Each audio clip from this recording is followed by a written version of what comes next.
Hello. Have you done something to your hair?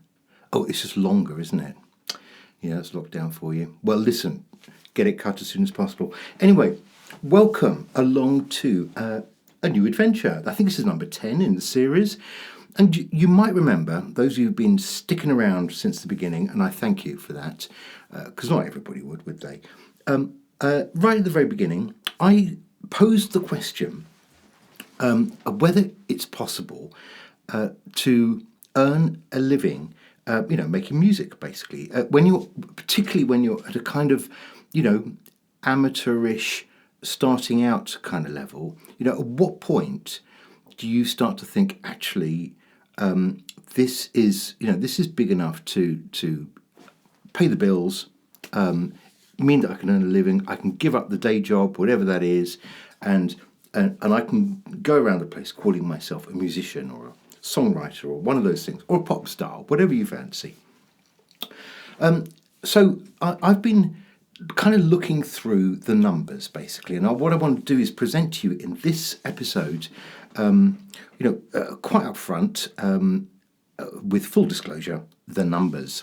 So the question is, can you earn enough? And I'm going to talk about my numbers, so I'm going to have to give you, obviously, a real example to kind of illustrate my points.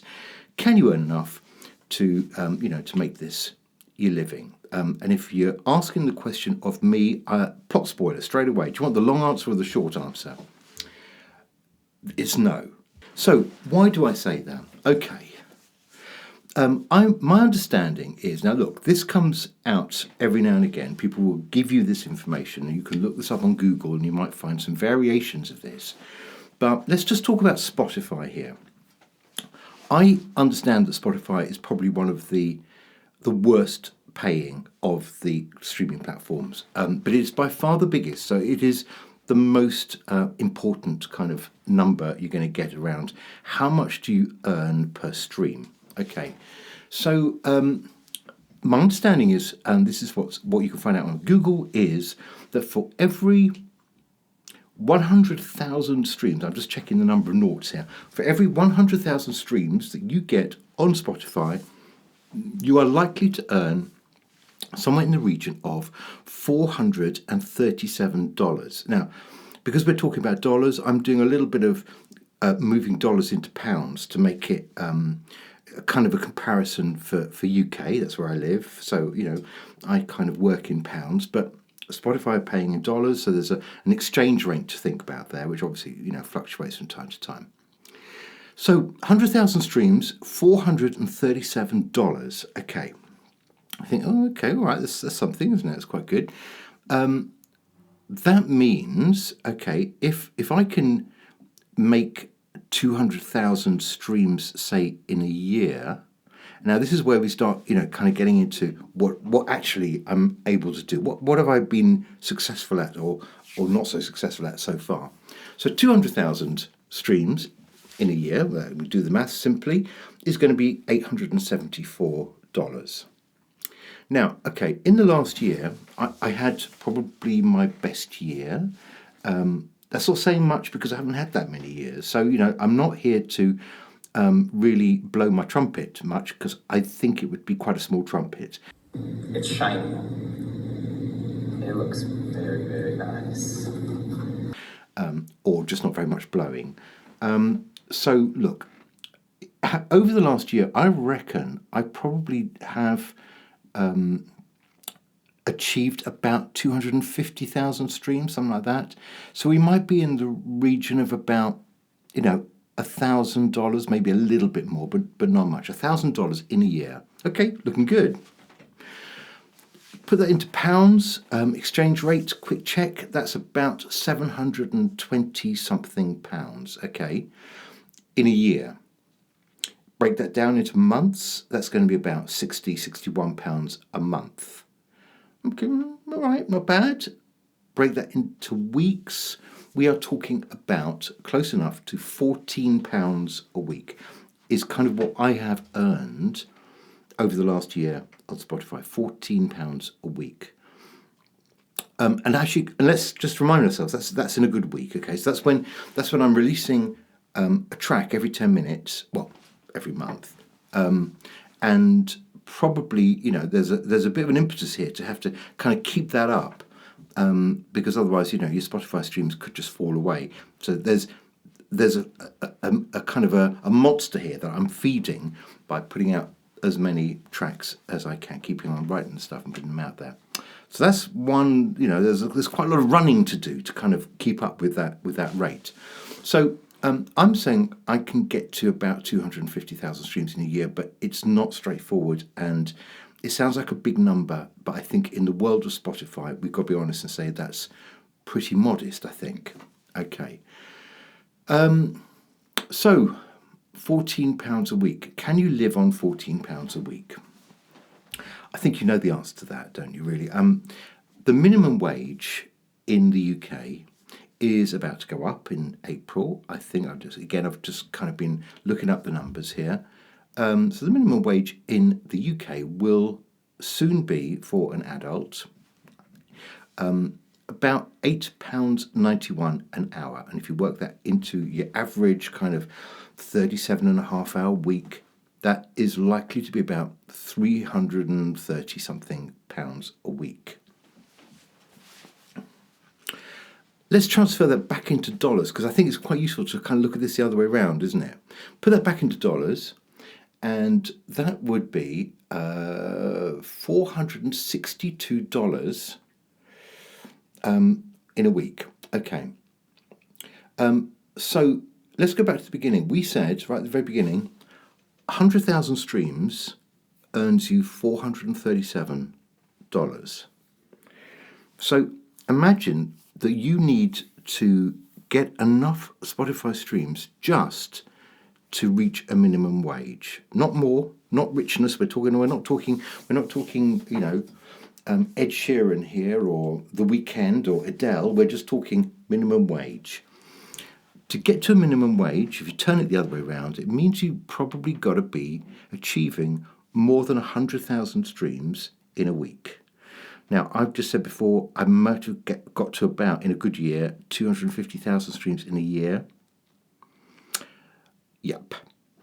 So ask the question again, can you earn a living with Spotify streams? No, I don't think you can, really. No, you can't. Not unless you're living with your parents, so you're not living, not spending anything on rent. And if you're only eating baked beans on toast every other day, then I think you can do it. No, that's not good. Now, look, how do musicians manage in that case? We've got to ask the bigger question. It's not just about Spotify. What happened before Spotify existed? I mean, there was life before Spotify. Okay, you can earn money from YouTube, but as I am finding, myself, the bar is quite high on YouTube to reach, just to start monetizing, your videos. And again, rather like Spotify, if you're going to do that, if you're going to really set your sights on being able to earn some money from YouTube, one of the things you probably have to do is to keep making a lot of YouTube videos. Now, I have increased my YouTube video making, but actually my dream is not to be a YouTuber. That isn't really what I set out to be. That's kind of a bit of a side effect to wanting to make music. Now, obviously, if there comes a point where, it's viable to make money from YouTube, then great. But that actually wasn't what I set out to do. It's not my number one core thing. But it is an option, okay? And obviously, some people will see that option and maybe feel it's more, more attractive than Spotify. I think certainly there are some people making decent money from YouTube, and probably there are more of them making, decent money from YouTube than there are from Spotify. I think with Spotify, if you're an established artist, fantastic. Payday, brilliant. For the ones, coming up and starting out in the business, trying to make their way, I think it's tough.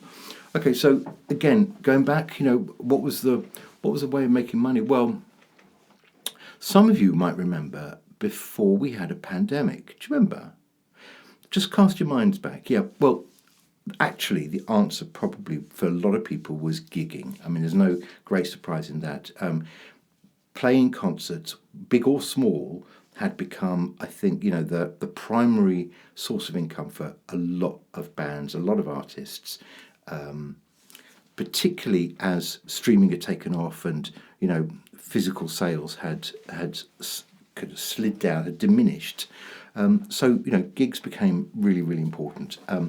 I'm making it sound like it's ancient history. Look, it must be around the corner again that, gigging and working and touring live will come back to help people live their lives again. Now, the trouble for me is I haven't really done gigging. I've done the odd, launch show. I would love to do gigging. I'd love to actually, go off on a tour. So actually, if any headline bands are watching this, and you just want someone to come along and be that guy who does the opening, so while everyone's going to get a drink, I'm on the stage doing my show, and there's about 3 people in the audience, and 2 of them are talking to each other saying, should we go and get a drink while this guy's on? I don't mind being that guy. I'd love to do it. The experience would be fantastic. But until then, you see, I don't really have a band, and I've tried, playing, accompanied by my laptop, and it's okay. It's not that compelling though, is it? You want to see a band, not a bloke with a laptop. So anyway, gigging has its issues for me, but that is the answer for a lot of people. That's where the primary source of income is going to be for a lot of musicians and bands and artists generally. So where do we conclude with this? I understand that there are people writing to Spotify, trying to cajole Spotify, pressurising Spotify to be a bit more generous in their payout. If they doubled or tripled the pay that they give to artists for every stream, it would help. But I'm still not sure that it would quite get there. I mean, we're a long way off becoming solvent, with our Spotify streams. So I think it's tough. I think there is no shortcut to this. The only way to do it is to release a lot of material, and for that material to be good enough, and it has to be good enough for people to pick it up, for it to go viral, for really to get streams into the millions, not into the 100,000s, and then you're talking. So look, that's the answer. Probably not what you wanted to hear. I guess we all have known it's true for quite some time. I'm not the first person to say this. I won't be the last. Let's look forward to the end of this ridiculous pandemic. And I say ridiculous in that it's real and it's horrible, and it would be lovely to see the back of it, or at least get to the point where we can go back to some semblance of our normal lives as we remember them. So that's it. That's not very cheery, is it? Sorry if that seems a little gloomy from here in West London on this February night, but we've got to tell it how it is. And for me, the journey, an adventure in pop. I mean, the journey is always going to be just as exciting as the destination. Thank goodness for that, because I don't even know what the destination is. So on that bombshell, I'm going to say thank you very much indeed for watching again. See you soon. We're going to be talking about the new single very soon, which is out on the 26th of February, Water on the Moon. So soon we'll do a good deep dive into Water on the Moon, and we look forward to that. In the meantime, look after yourself, take good care. See you. Bye.